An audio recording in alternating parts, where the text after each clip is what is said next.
가사의 의미를 생각하면서 찬양하도록 합니다.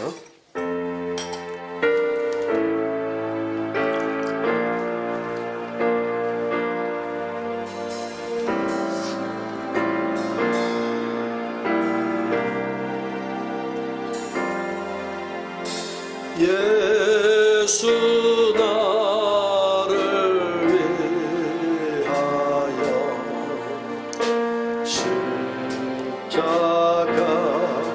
십자가를 질 때 세상 죄를 지시고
오늘 성경 본문은 요한복음 12장 12절로 16절까지입니다.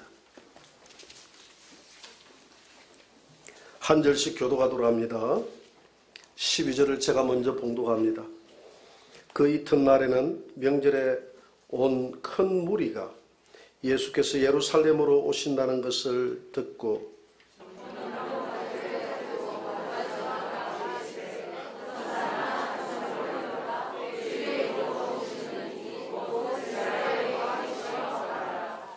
예수는 한 어린 나귀를 보고 타시니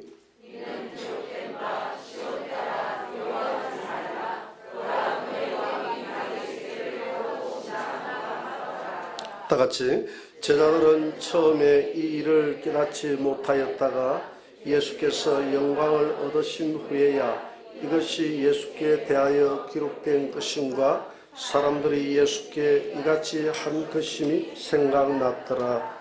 아멘.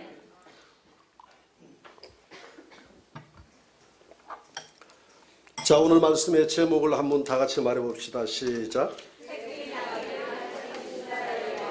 한 번만 더 말해봅시다. 새끼 나귀를 타신 이스라엘의 왕. 자, 오늘 부활절을 한 주 앞둔 이 주일을 고난주일 또는 종려주일이다 이렇게 이야기를 합니다. 왜 고난주일이라고 이야기하느냐 하면 우리 주님이 십자가의 금요일 고난을 당하시기 위해서 예루살렘 성에 입성하신 주일이기 때문에 고난주일이다 이렇게 이야기합니다. 그리고 또 종려주일은 예수님이 예루살렘 성에 입성할 때 많은 군중들이 종려나무 가지를 흔들면서 주님을 환영했기 때문에 종려주일이다 이렇게 우리가 이야기를 합니다. 유월절을 지키기 위해서, 그러니까 금요일 유월절을 지키기 위해서 이스라엘 백성들은 흩어져 있던 디아스포라들이 많이 모여들었는데 역사가 요세푸스의 기록에 의하면 약 270만 명이 예루살렘으로 몰려들었다고 그래요. 항상 뭘 기록할 때는 조금 과장되죠, 그죠? 조금 제가 볼 때는 과장됐다 한다 할지라도 그래도 엄청나게 많은 인파가 270만이라고 본인이 느낄 정도로 엄청난 많은 인파가 몰려들었다는 것입니다. 그런데 왜 주님은 이날 입성을 할 때 말을 타지 아니하시고, 우리가 통상 입성할 때 과거에는 말을 탔잖아요. 왜 나귀를 탔을까? 그것도 나귀 새끼를 타고 들어왔을까? 왜 그 많은 군중들은 종려나무 가지를 흔들면서 예수님을 이스라엘 왕이라고 이렇게 환영을 했을까? 오늘 이 본문의 내용을 통해서 우리가 이 본문을 이해하기 위해서 여러분들이 세 가지 단어를 좀 기억했으면 좋겠어요. 첫째는 나귀를 타신 예수님, 새끼 나귀. 두 번째는 종려나무 가지. 세 번째는 이스라엘의 왕이여. 이 세 가지를 좀 기억했으면 좋겠습니다. 그럼 먼저 새끼 나귀. 예수님이 왜 새끼 나귀를 타고 예루살렘 성에 입성을 했을까? 오늘 본문 12장 14절을 한번 봅니다. 다 같이 읽어볼까요? 예수는 한 어린 나귀를 타고 보고 타시니 15절 이는 기록된 바 시온 따라 두려워하지 말라. 보라 너의 왕이 새끼 나귀를 나는 자꾸 새끼가 좋은가 봐요. 여러분들은 나귀가 좋고 제 눈이 지금 침침해가지고 잘 안 보입니다. 여러분 이 말씀은 기록된 바라고 했지 않습니까? 이건 구약 성경을 인용했다는 이야기입니다. 구약 스가랴서를 인용했어요.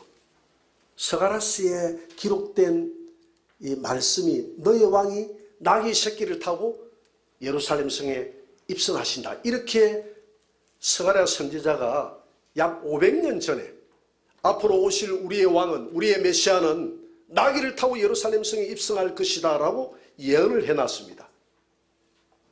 우리 스가랴서를 한번 볼까요? 스가랴 9장 9절을 한번 봅니다. 한번 읽어봅시다. 시온에 따라 크게 기뻐할지어다. 예루살렘에 따라 즐거이 부를지어다. 보라 내 왕이 내게 임하시나니 그는 공의로우시며 구원을 베푸시며 겸손하여서 나귀를 타시나니 나귀의 작은 것 곧 나귀 새끼니라. 나귀 새끼를 타고 오신다. 그래서 오늘 예수님이 나귀 새끼를 타고 오셨다는 것은 첫 번째는 구약 성경을 성취했다는 것입니다. 구약 성경에 기록된 만왕의 왕이시요 이 땅에 오실 메시아라는 것입니다. 메시아임을 증거한 것이에요. 그리고 두 번째는 왜 나귀 새끼를 탔느냐 하면 이 나귀 새끼에 담긴 의미가 있기 때문입니다. 여러분, 우리 인간이 지은 죄가 무슨 죄입니까? 하나님 앞에 불순종한 죄 아닙니까? 이 불순종의 근원이 어디에서 출발했느냐? 교만에서 출발했다는 것입니다. 교만. 이사야 14장 13절에 보면 이 계명성이라고 하는 이 루시퍼가 하나님 앞에 가장 아름답게 지음받았던 이 천사장이 자기의 아름다움이 극에 달하고 모든 천사들이 자기를 높여줄 때 자기 마음이 교만해서 하나님의 뭇별 위에 내 자리를 높일 것이다. 내가 북극 지폐에 하나님이 앉아있는 그 산 위에 내가 앉을 것이다. 이렇게 해서 자기의 교만을 드러냅니다. 15절에도 같은 내용을 그가 고백하고 있습니다. 하나님께서 그를 더럽게 여겨서 소울 곧 구덩이에 던져버렸다고 그랬어요. 그 구덩이가 어디냐면 바로 이 흑암의 땅, 이 땅으로 이 마귀를 쫓아내버렸다 이 말입니다. 무엇 때문에? 교만 때문에 쫓아내버렸습니다. 그래서 그가 이 땅에 쫓겨나서 아담과 하와에게 이 교만을 심어줍니다. 너가 이 선악과를 따먹으면 죽지 않고 하나님과 같이 된다. 평상시에는 그 선악과를 아무런 매력 없이 지나갔는데 하나님과 같이 된다는 그 말이 자기 귀에 들어오는 순간에 그 선악과가 갑자기 탐스럽고 지혜롭고 보암직스럽고 먹음직스럽게 보이기 시작한다 이 말입니다. 그래서 인간이 범죄한 최초의 근원은 교만 때문에, 하나님처럼 높아지려고 했던 그 교만 때문에. 그래서 교만이 뭡니까? 교만이라는 것은 자기 위치를 벗어나는 것이 교만입니다. 천사는 피조물이에요. 피조물은 피조물의 위치가 있는 줄 믿습니다. 피조물이 하나님의 위치에 올라가려고 하니까 그게 교만이다 이 말입니다. 겸손은 뭡니까? 자기 자리를 잘, 자기 본분을 잘 지키는 것이 겸손이에요. 교만은 자기 위치를 벗어나는 것이 교만입니다.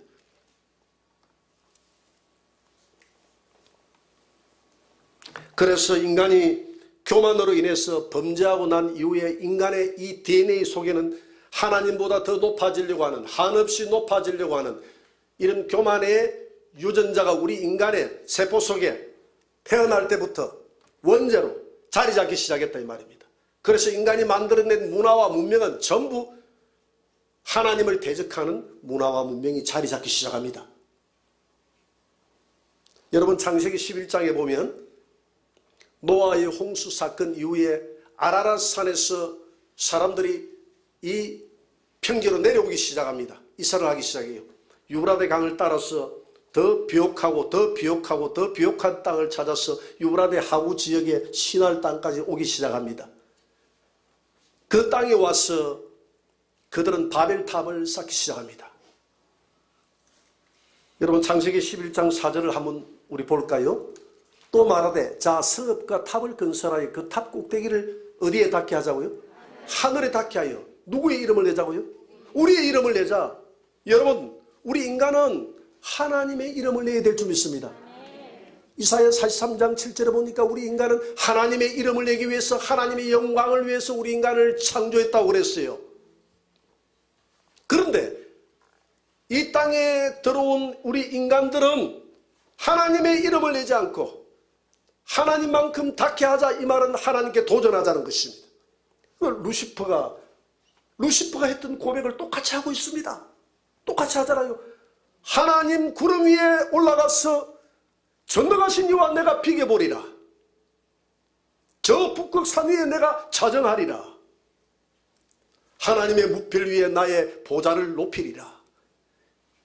그 교만이 우리 인간의 이 유전자 속에 그대로 이어져서 그 후손들이 노아의 홍수를 통해서 인간을 멸했음에도 불구하고 우리 인간이 정신을 차리지 못하고 한없이 이렇게 교만의 탑을 쌓기 시작합니다. 왜 이것을 성경에 기록해 두었겠습니까?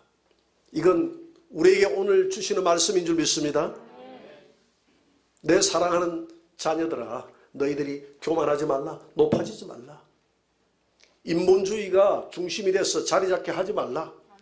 너희 인간은 하나님의 영광을 위해서 창조된 자들이야. 하나님을 높여야 돼.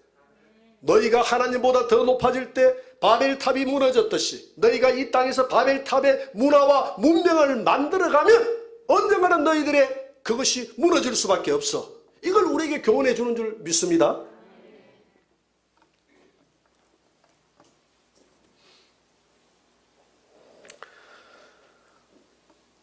오늘 이 땅을 한번 살펴보세요. 우리를 구원하신 이 만물을 창조하신 하나님을 찬양하는 그런 탑이 세워준 곳이 없습니다. 그런 높아진 곳이 없어요. 북한에 가면 김일성 주책탑이 돼가지고 김일성을 높이고 있습니다. 김정일 장군봉이라 해서 높이고 있습니다. 우리 강원에만 가봐도 이순신 장군상이 돼가지고 그 사람을 높이고 있죠. 세종대왕탑. 선교사들도 마찬가지입니다. 우리나라 선교사들이 들어왔거나 우리 기독교계에 큰 그 순교해서 획을 그었던 사람들은 무슨 기념관이다, 무슨 탑이다 해서 이렇게 다 이렇게 세워주죠.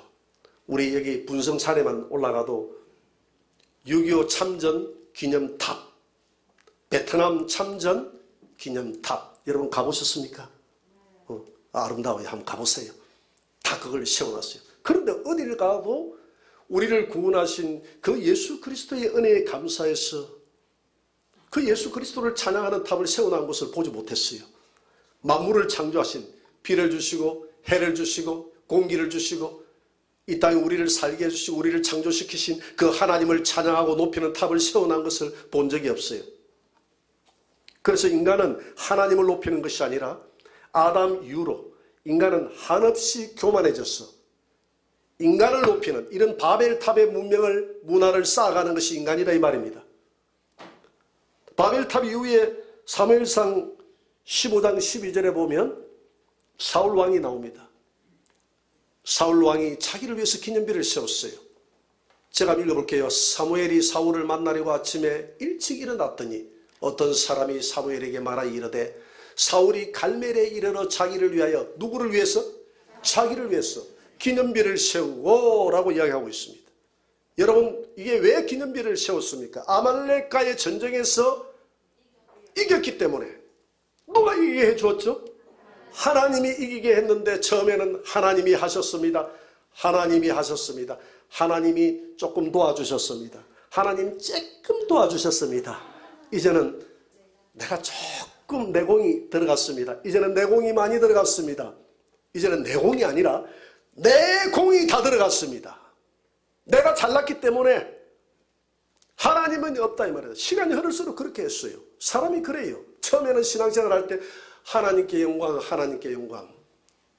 나중에 내가 잘되고 번창해지기 시작하면 내가 하면서 내가 교만해지기 시작하는 것이 인간의 본성 속에 그게 있기 때문에 사도 바울이 높아지지 말라고, 자고하지 말라고, 그 겸손하고 그 사랑에 완벽할 것 같은 사도 바울에게도 하나님이 고난의 가시를 준 줄 믿으시기 바랍니다. 여러분들에게 고난의 가시가 있습니까? 하나님이 여러분들을 낮아지기 위해서 주신 줄 믿으시고 그 고난 때문에 감사하시기 바랍니다. 높아지면 끝나는 거예요. 왜? 하나님은 교만한 자를 대적한다고 그랬거든요. 겸손한 자를 사랑한다고 그랬거든요. 사울이 이렇게 자기를 높이니까 사무엘상 15장 17절 다음 절에서 사무엘이 뭐라고 이야기합니까? 같이 읽어볼까요? 사무엘이 이르되 왕이 스스로 작게 여길 그때에 이스라엘 지파의 머리가 되지 아니하셨나이까? 여호와께서 왕에게 기름을 부어 이스라엘 왕을 삼으시고 왕이 스스로 작게 여길 그때에, 겸손할 때에 하나님이 왕을 선택해서 이스라엘의 머리로 세워서 그렇게 사용했지 않습니까? 어찌하여 교만해졌습니까? 그 교만 때문에 하나님이 당신을 패하고 다른 왕을 세우고자 합니다. 그 다른 왕이 누굽니까?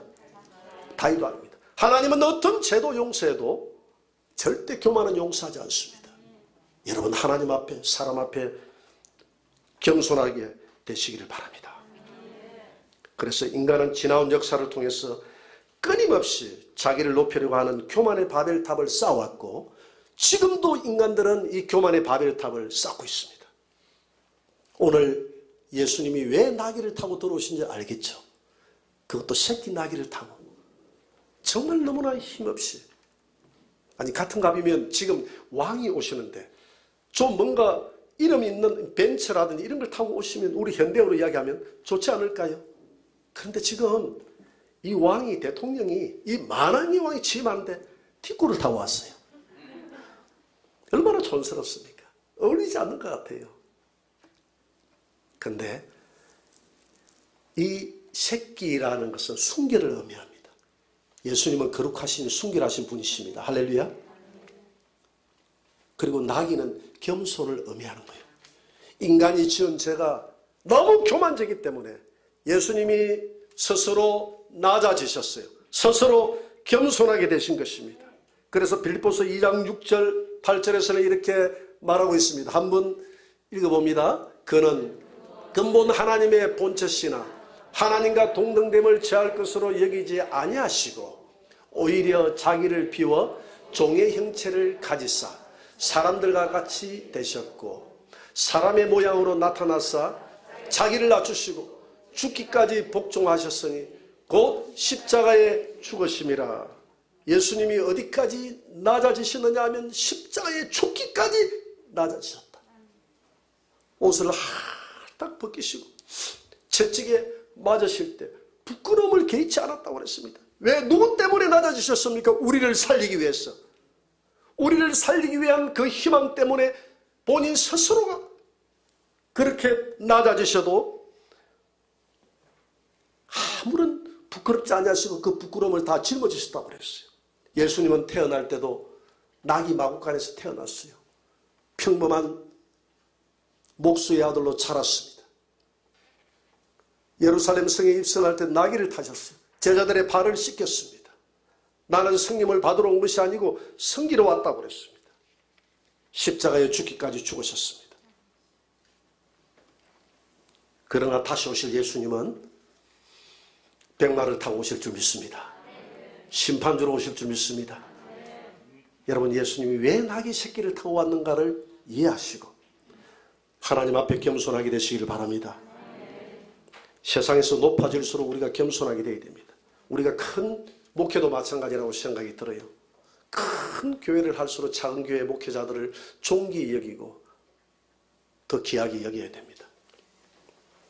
구역장은 구역 식구들을 존중해야 됩니다. 교사는 어린아이들을 존귀히 여겨야 됩니다. 기존 신자는 새가족을 존중해야 됩니다.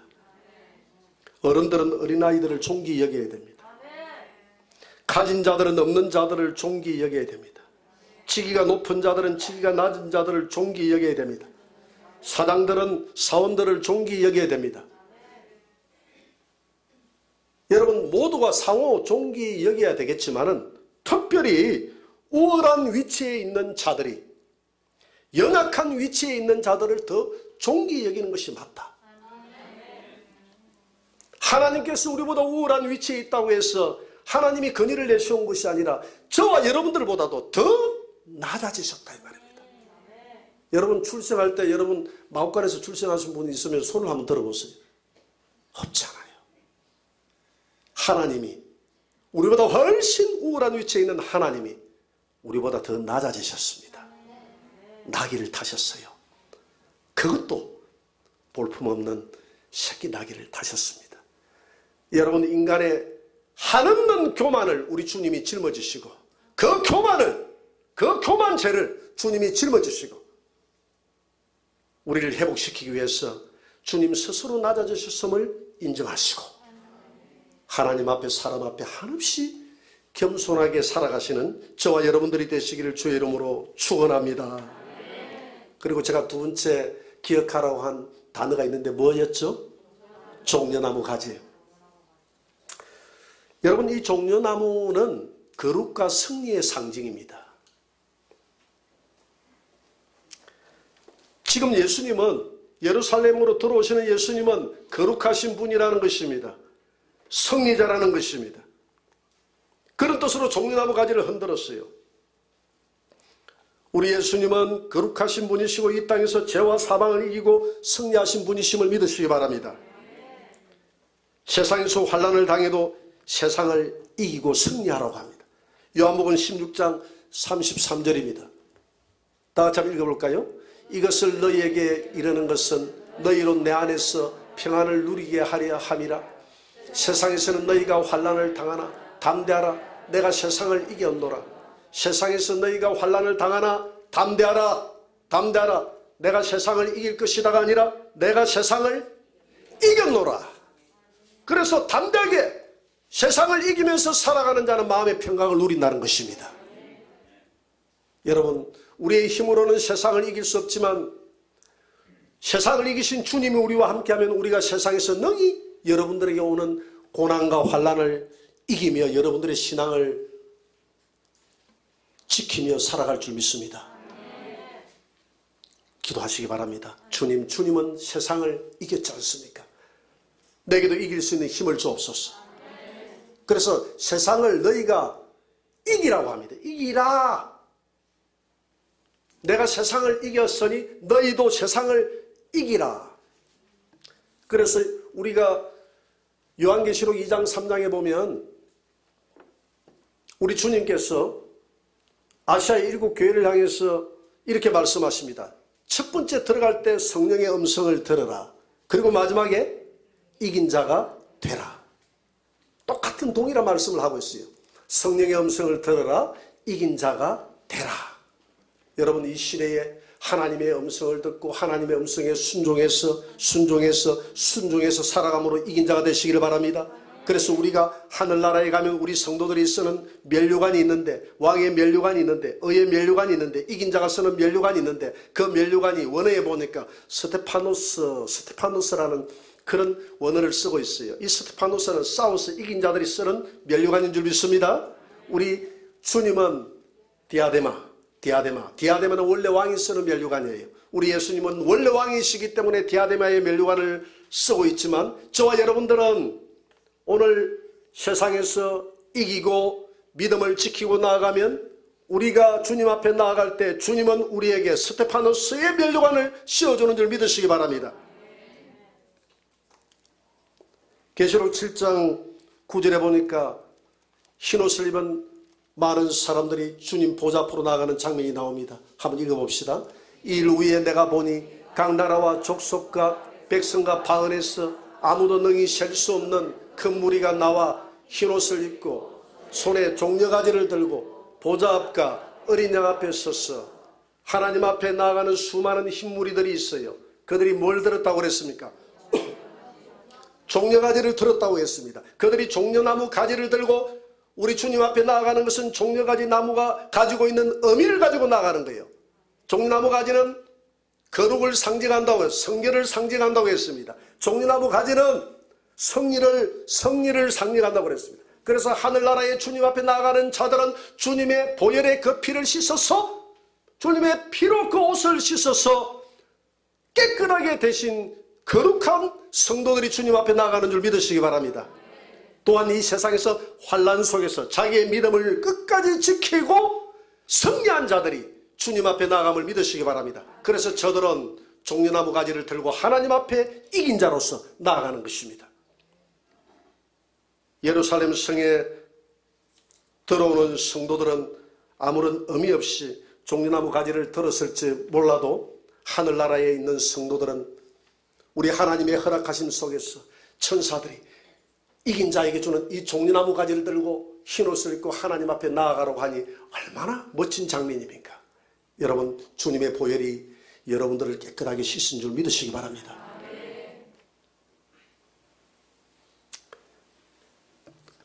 그리고 제가 세 번째 단어를 기억하라고 했는데 그게 뭐였죠? 이스라엘의 왕이시여. 왕이시여. 요한복음 12장 13절 우리가 다시 한번 읽어봅니다. 다 같이. 종려나무 가지를 가지고 맞으러 나가 외치되 호산나 찬송하리로다. 주의 이름으로 오시느니 곧 이스라엘의 왕이시여 하더라. 여러분, 호산나 호산나라고 했는데 호산나는 오 구원하소서, 이제 구원하소서라는 그런 말입니다. 이들은 어디로부터 우리를 구원해 달라고 합니까? 로마로부터 이 이스라엘을, 이 백성들을 구원하여 주옵소서. 당신은 로마로부터 이긴 자입니다. 그래서 종려나무 가지를 들고 그들은 우리 주님을 환영한 거예요. 죄와 사망과 죽임으로부터 이긴 그런 하나님으로, 그런 왕으로 그들은 맞이한 것이 아니라 이스라엘이 로마로부터 이길 왕으로 그들은 환영했던 것입니다. 그래서 이스라엘 왕이시여, 이스라엘 왕이시여 하면서 그들은 예수님을 왕으로 환영했다 이 말입니다. 그러나 주님은 나는 육적 이스라엘의 왕이 아니라 영적 이스라엘의 왕이다. 내 나라는 세상에 속한 것이 아니다. 그렇게 표현했습니다.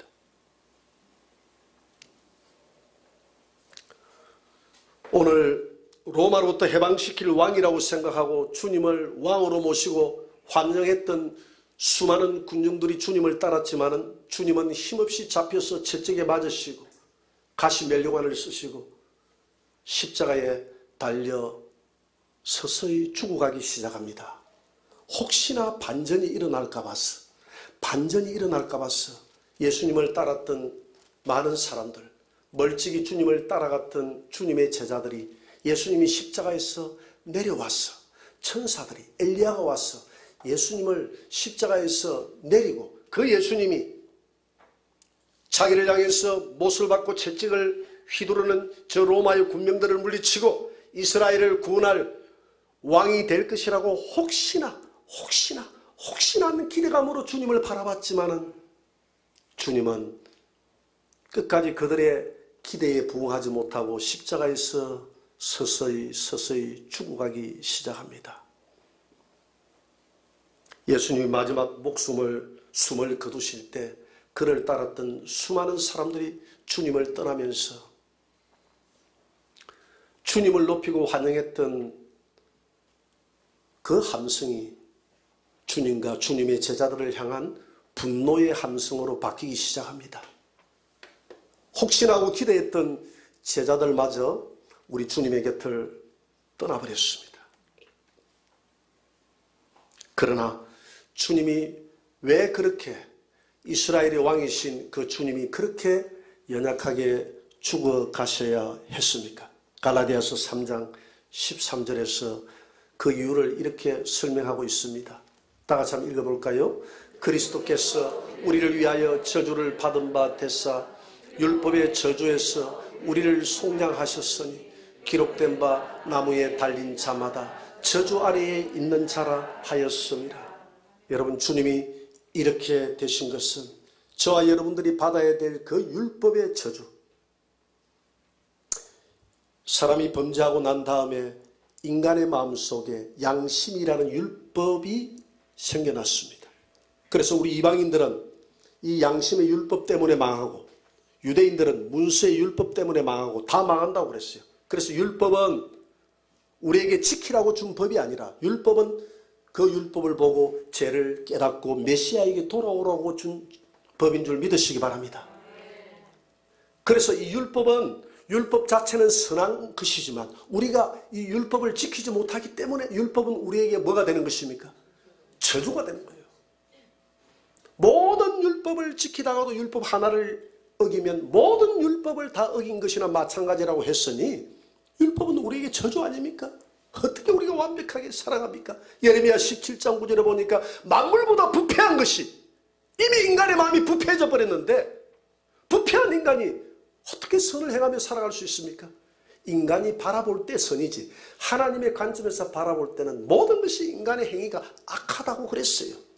인간이 생각하는 모든 것이 악하다고 그랬어요. 우리 목에서 나오는 모든 말들이 열린 무덤 같았어. 말마다 다 저주와 악독을 쏟아낸다고 그랬어요. 그래서 이런 율법의 저주를 우리 주님이 십자가에서 다 안고 그렇게 우리 대신해서 죽으셔야만 했습니다. 보기 좋게 내려와서는 안 돼요. 우리의 죄가 그대로 있기 때문에 주님은 끝까지 그 부끄러움을 참으시고 십자가를 지셨습니다. 누구 때문에? 누구 때문에 그랬죠? 나 때문에. 나의 죄 때문에. 나의 죄 때문에 만왕의 왕이신 그분이, 만물을 창조하신 그 하나님이, 그 하나님의 아들이 저와 여러분들의 죄 때문에 십자가에 달려 힘없이 마지막 남은 한 방울의 피까지 흘려서 죽으셔야만 했습니다. 우리 누구를 위함인가라는 우리 찬양 하나 하나님 앞에 한번 드리도록 하겠습니다. 우리 찬양을 합시다.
여러분, 우리 주님께서 마지막 남은 그 한 방울의 피까지 저와 여러분들을 대신해서 짊어지고 가셨음을 믿으시기 바랍니다. 영상 한번 보여주시기 바랍니다.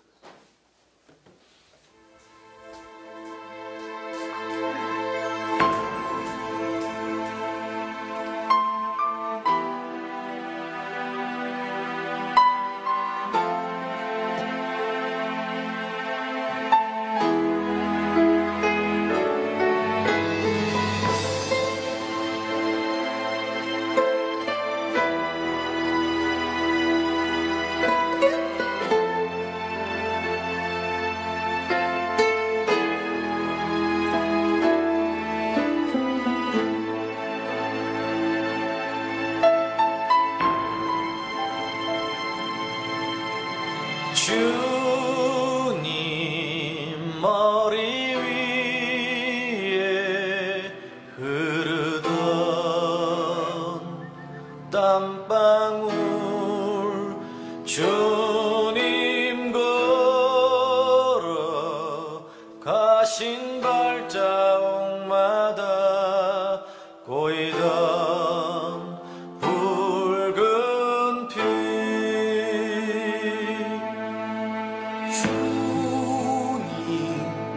머리 위에 흐르던 땀방울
내 품을 향해 쏟아지는 채취 그리고 주님 눈가에 흐르던 눈물 누구를 위한 것이었나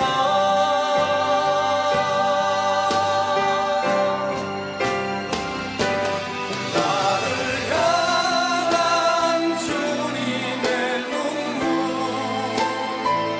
그리고 우리를 향한 사랑 우리 위해 목숨까지 버리신 주님의 사랑 나를 향한 주님의 눈물 그리고 우리를 향한 사랑 우리 위해 목숨까지 버리신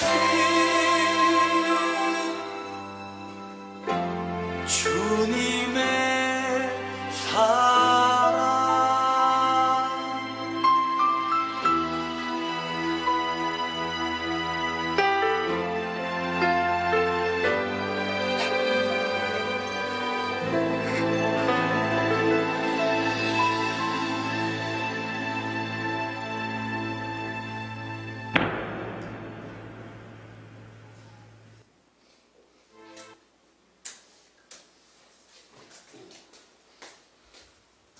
우리 찬양 하나 드리고 기도하고 마치도록 하겠습니다. 조금 전에 불렀던 누구를 위함인가.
가셨네